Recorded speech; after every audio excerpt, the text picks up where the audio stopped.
Salam Bu, perkenalkan nama saya Elsa Dayanti Sirait dengan NIM 210104005, Prodi Manajemen Pendidikan Kristen Grup A. Adapun tujuan saya membuat video kali ini untuk memenuhi mata kuliah dasar-dasar pendidikan. Demikian pengenalan singkat dari saya, selamat menyaksikan.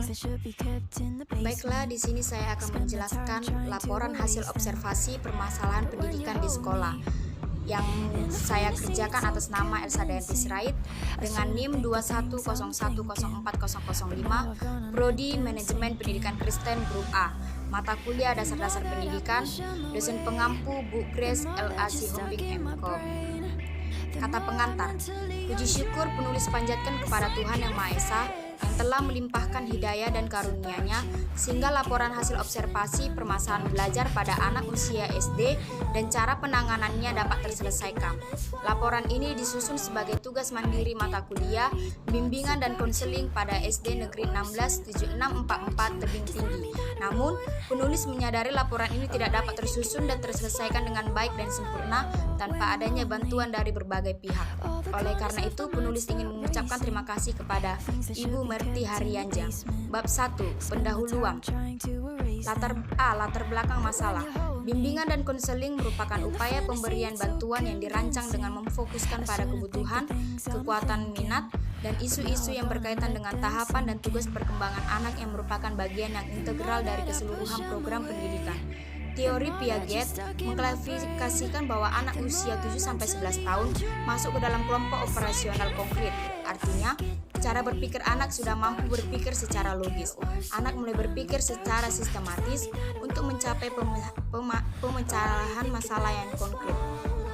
Seperti yang telah diketahui bahwa setiap siswa memiliki karakteristik pribadi atau perilaku yang berbeda dengan siswa lainnya. Dengan adanya perbedaan ini, maka masalah yang dimiliki setiap siswa pun berbeda juga. Ada yang hanya memiliki masalah kesulitan belajar atau hanya masalah dalam berperilaku saja. Ada yang memiliki kedua masalah tersebut, dan ada juga yang memiliki masalah yang lain.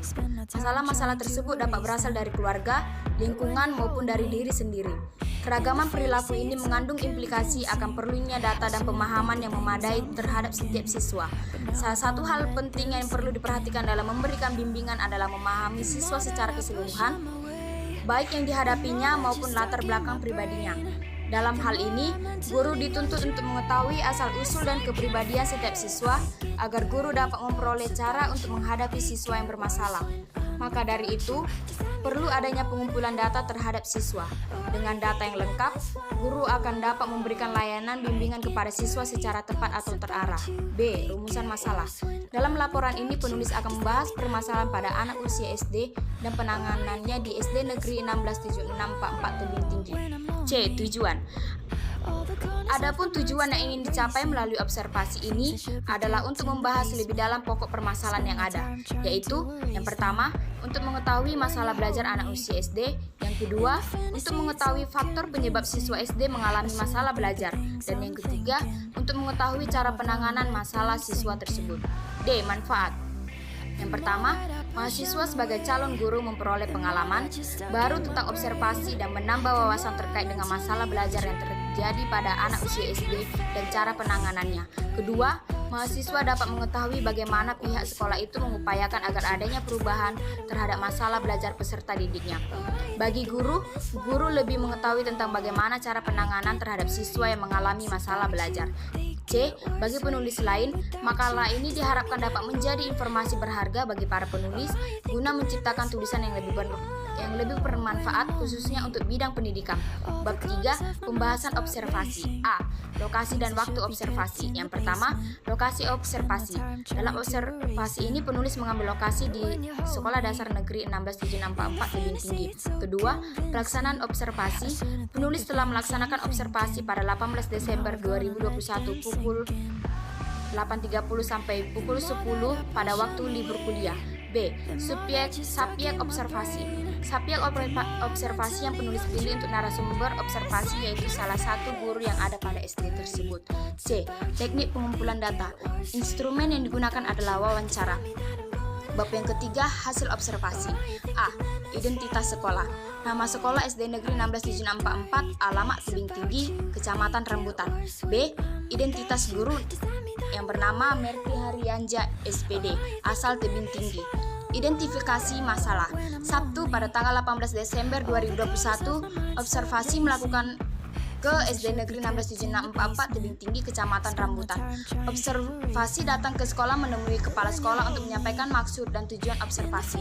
Kemudian observer menanyakan kepada kepala sekolah apakah sekiranya ada siswa yang bermasalah di sekolah, baik dalam pembelajaran, sikap, dan lain-lain. Kepala sekolah memberitahu memang ada anak yang bermasalah dan memberikan seorang anak yang bermasalah di kelas. Lalu observer melakukan identifikasi dengan cara melakukan wawancara seperti mengajukan berbagai pertanyaan. Pertama, apakah di kelas ibu terdapat sejumlah siswa yang mengalami masalah dalam belajarnya? Dan ibu itu menjawab iya.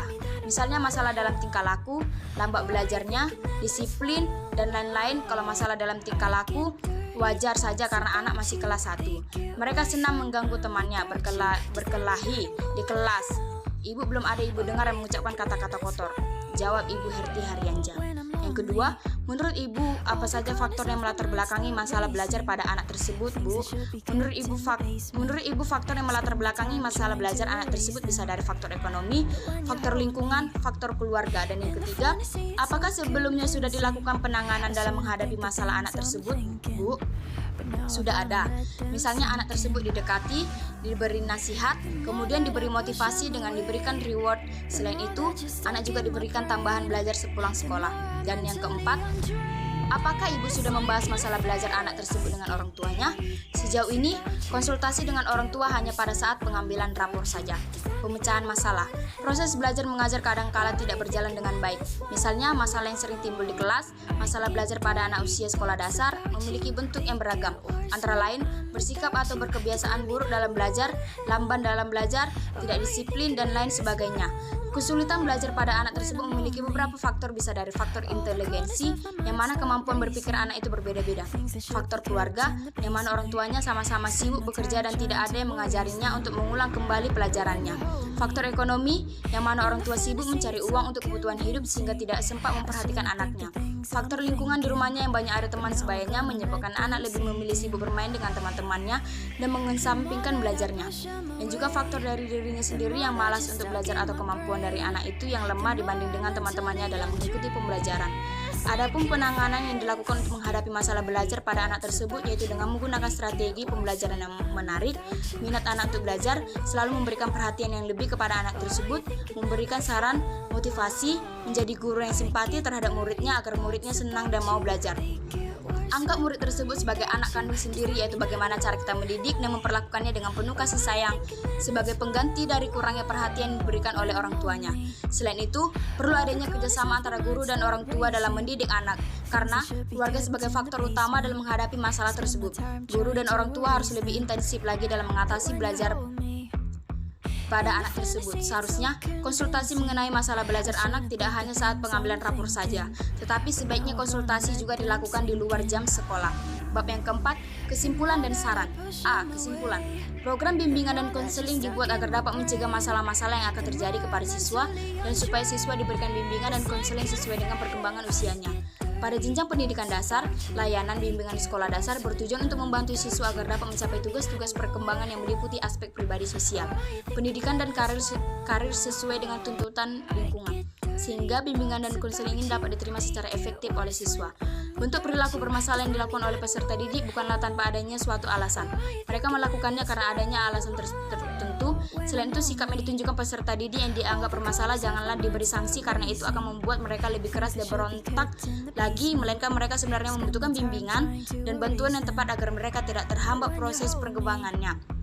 Dan peserta didik mampu mengerjakan tugasnya sebagai peserta didik serta mencapai suatu pencapaian belajar.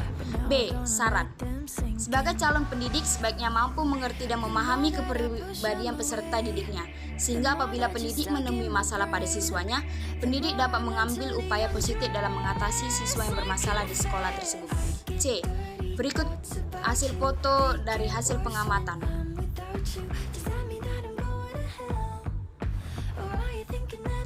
Oke, ini Bu, sekian penjelasan dari video saya mengenai hasil observasi permasalahan pendidikan di sekolah. Sekian dan terima kasih Bu. Salam.